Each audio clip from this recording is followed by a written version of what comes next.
Okay, so I've collected some information here. We'll throw this in as a news of the day kind of thing because none of this qualifies for a video all by itself. But my God, when I read this morning, I was like, I have to report on this because this is kind of weird. But it's not enough to be a video all by itself, so here we are. Don Waddell interviewed in person for the Minnesota Wild vacant GM position. So let's rewind about a year. Ron Francis is put out of a job in Carolina, and there were rumors that Tom Dundon wanted a lot of control over what happened with the team, and that his vision of what a general manager would be would have probably less autonomy than they're going to have elsewhere. Waddell doesn't have a contract right now. Waddell's been working without a contract with the Carolina Hurricanes. If Don Waddell were allowed to walk away from Carolina after a successful season to become a general manager in Minnesota, I would think that makes it official that Dundon's going to run the show.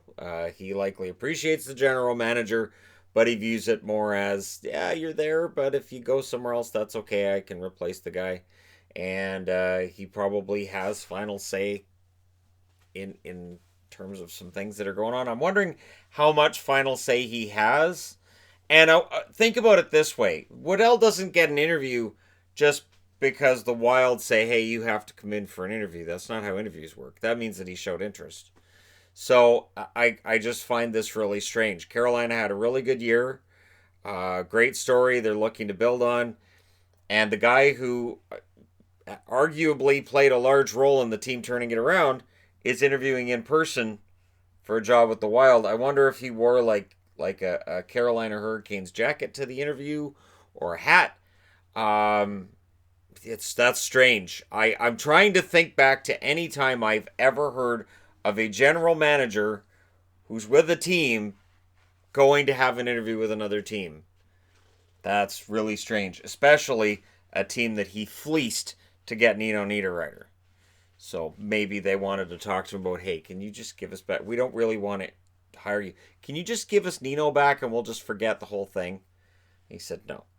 They said, we'll give you Victor Rask back, and then this interview was over and walked out. Jason Pominville's agent has come out and name dropped the Habs, which got him into the news on TSN, as saying that the Habs have not replaced Andrew Shaw.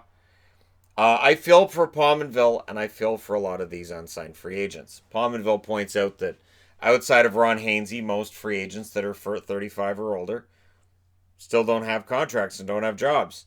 This is the reality of the salary cap. You pay your big name players big money.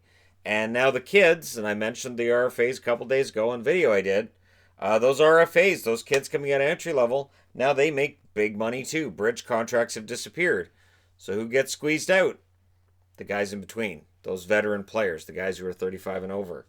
And it makes the league get younger, and as the league gets younger and more talented and faster, it makes it harder for guys like Pominville to get jobs.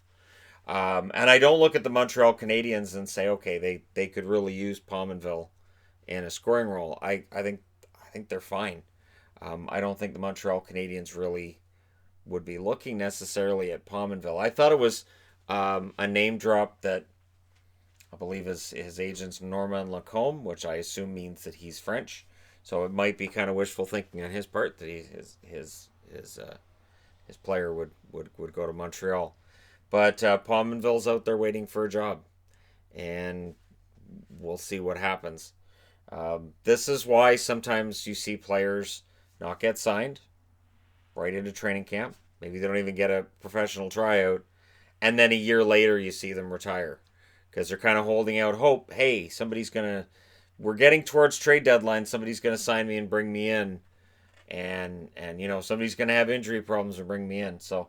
We'll see what happens. We'll see if Pominville ends up getting a job, but he's one of a number of older, unrestricted free agents that still don't have jobs. It's odd to me that both Marleau and Thornton are still out there with the Sharks. I would assume at least talking to him, at least talking to Thornton. Thornton wants to come back, so it's just really, really strange.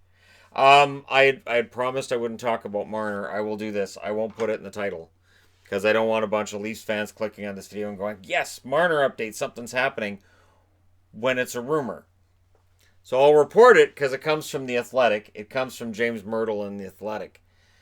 And I've noticed that now with the way that the news is reported in the sporting world, if it's a reporter in The Athletic that's saying something's going to happen, it's taken far more seriously than if it's a reporter almost anywhere else.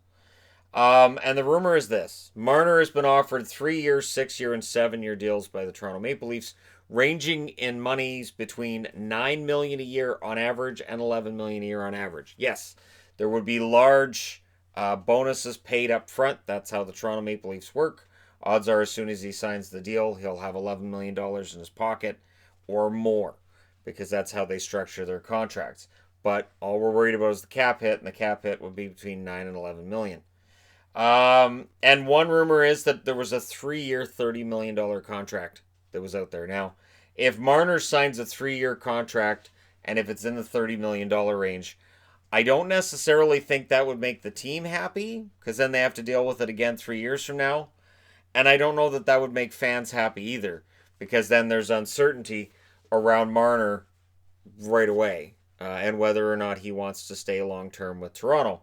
The interesting thing being, they know he has no interest in an 8-year contract. So Marner, apparently, according to this rumor, will not be signing an 8-year contract to remain with the Toronto Maple Leafs. Now, there was a minor trade this morning. Trevor Carrick is now a member of the San Jose Sharks. Kyle Wood is on the move again. He is going to the Carolina Hurricanes.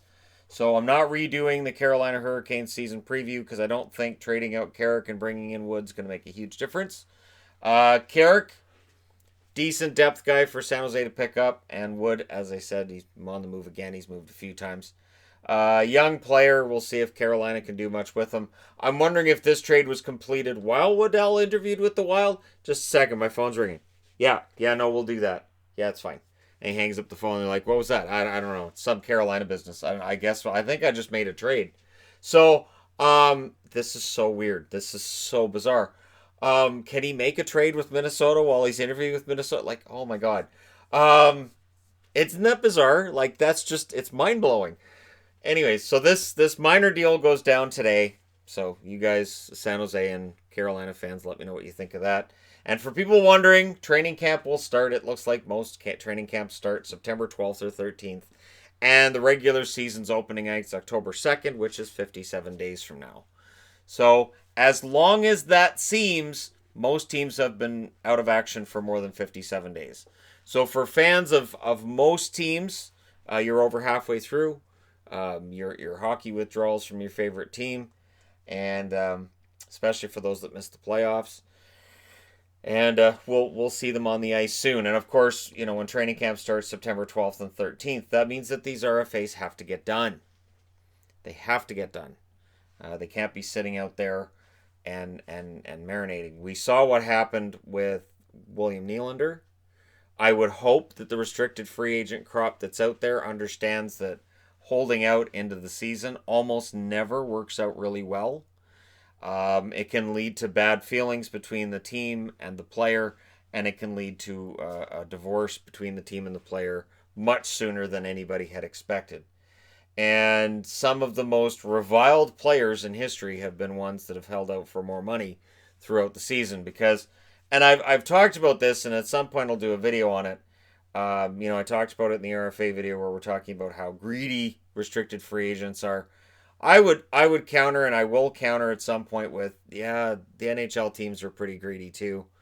The reason that the Maple Leafs can throw $15 million bonuses at players up front is because the Toronto Maple Leafs make nothing but money. This is a team that is made of money. And if we didn't have a salary cap, their salaries would probably be in excess of $100 million a year. We would be looking at team salaries of over $100 million there, probably with Chicago as well. You'd be looking at the New York Rangers probably trying to buy their way into the playoffs again.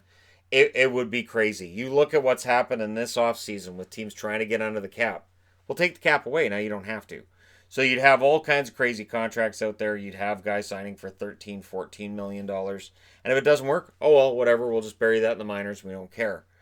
So to say that the greed is just on the player side, I think is just not true.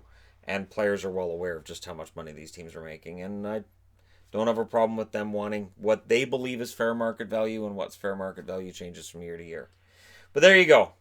You guys are all caught up for today. Let me know what you guys think. If Don Waddell completes a trade with the Minnesota Wild that sees Sebastian Aho, Teuvo Teravainen, and Svechnikov to Minnesota in exchange for Koivu and a second, then we'll know he's probably getting the job as the GM of the Wild. But I'm just using that as a joking example. That's not actually going to happen. I don't think. General managers are pretty professional. He's not going to, all right, I'm just going to clean out my desk and take all these players to Minnesota with me. Anyways, let me know what you guys think. It's really bizarre, isn't it?